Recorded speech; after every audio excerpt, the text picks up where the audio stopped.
Maine. CHAPTER VII. The Hunt. At the head of the cavalcade rode Turka, on a hog-backed roan.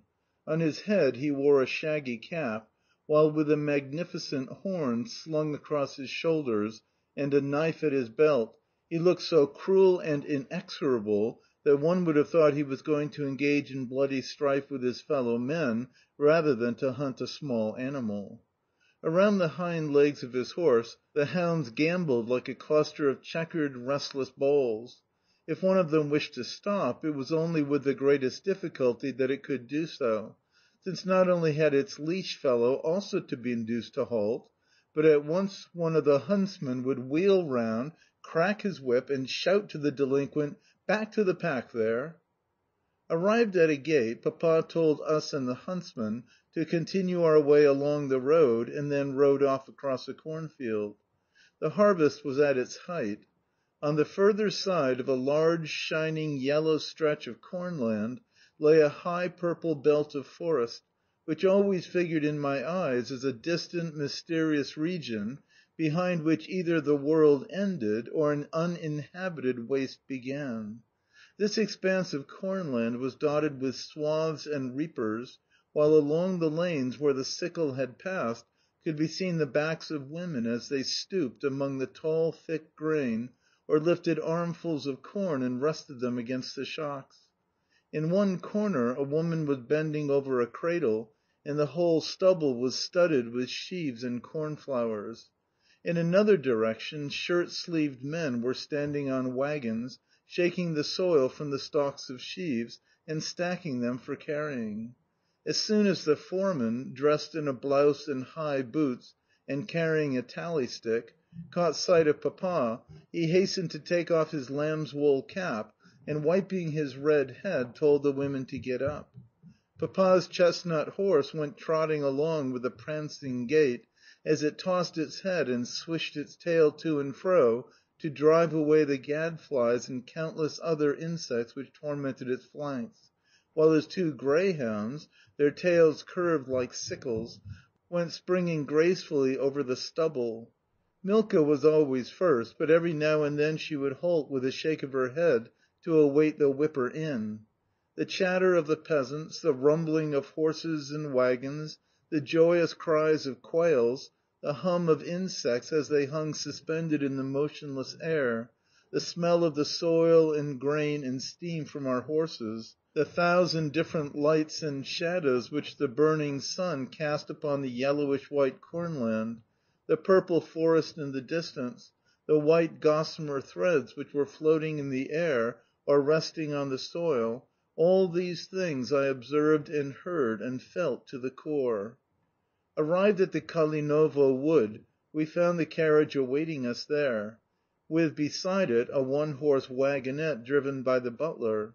A waggonette in which were a tea urn, some apparatus for making ices, and many other attractive boxes and bundles all packed in straw. There was no mistaking these signs, for they meant that we were going to have tea, fruit, and ices in the open air. This afforded us intense delight, since to drink tea in a wood and on the grass and where none else had ever drunk tea before seemed to us a treat beyond expressing. When Turka arrived at the little clearing where the carriage was halted, he took Papa's detailed instructions as to how we were to divide ourselves and where each of us was to go, though, as a matter of fact, he never acted according to such instructions, but always followed his own devices. Then he unleashed the hounds, fastened the leashes to his saddle, whistled to the pack, and disappeared among the young birch trees, the liberated hounds jumping about him in high delight, wagging their tails and sniffing and gambolling with one another as they dispersed themselves in different directions. "Has any one a pocket handkerchief to spare?" asked Papa. I took mine from my pocket and offered it to him. "Very well. Fasten it to this greyhound here." "Gizana?" I asked, with the air of a connoisseur. "Yes. Then run him along the road with you. When you come to a little clearing in the wood, stop and look about you, and don't come back to me without a hare." Accordingly, I tied my handkerchief round Gizana's soft neck, and set off running at full speed towards the appointed spot, Papa laughing as he shouted after me, hurry up, or you'll be late!" Every now and then Gizana kept stopping, pricking up his ears and listening to the hallooing of the beaters. Whenever he did this I was not strong enough to move him, and could do no more than shout, "Come on, come on!" Presently he set off so fast that I could not restrain him, and I encountered more than one fall before we reached our destination. Selecting there a level, shady spot, near the root of a great oak tree, I lay down on the turf, made Gizana crouch beside me, and waited. As usual, my imagination far outstripped reality.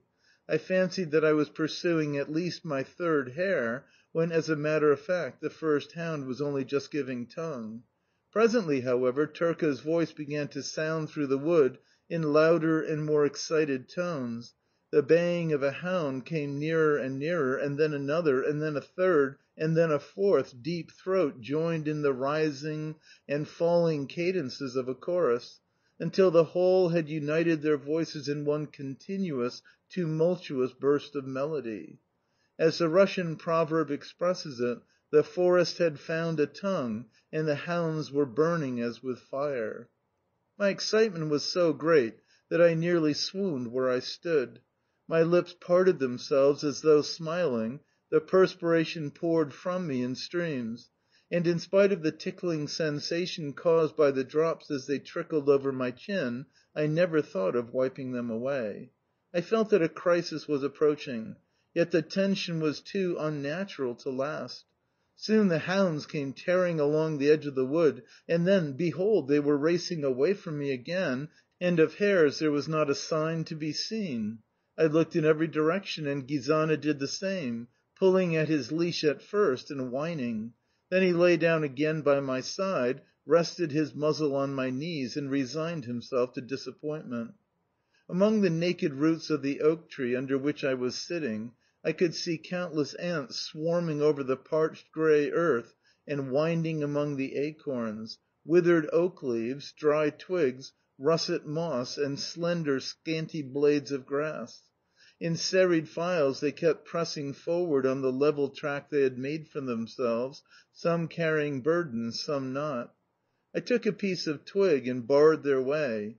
Instantly it was curious to see how they made light of the obstacle. Some got past it by creeping underneath, and some by climbing over it. A few, however, there were, especially those weighted with loads, who were nonplussed what to do. They either halted and searched for a way round, or returned whence they had come, or climbed the adjacent herbage with the evident intention of reaching my hand and going up the sleeve of my jacket. From this interesting spectacle my attention was distracted by the yellow wings of a butterfly which was fluttering alluringly before me. Yet I had scarcely noticed it before it flew away to a little distance and, circling over some half-faded blossoms of white clover, settled on one of them. Whether it was the sun's warmth that delighted it, or whether it was busy sucking nectar from the flower, at all events it seemed thoroughly comfortable. It scarcely moved its wings at all, and pressed itself down into the clover until I could hardly see its body. I sat with my chin on my hands and watched it with intense interest. Suddenly Gizana sprang up and gave me such a violent jerk that I nearly rolled over. I looked round. At the edge of the wood a hare had just come into view, with one ear bent down and the other sharply pricked.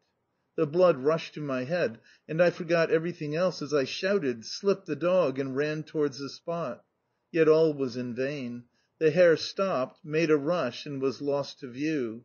How confused I felt when, at that moment, Turka stepped from the undergrowth. He had been following the hounds as they ran along the edges of the wood.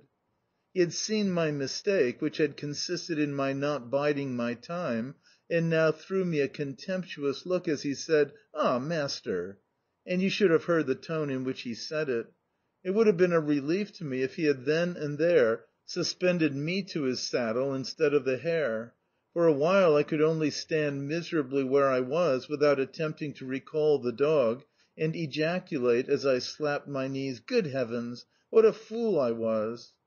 I could hear the hounds retreating into the distance, and baying along the further side of the wood as they pursued the hare, while Turka rallied them with blasts on his gorgeous horn, yet I did not stir. Chapter 8.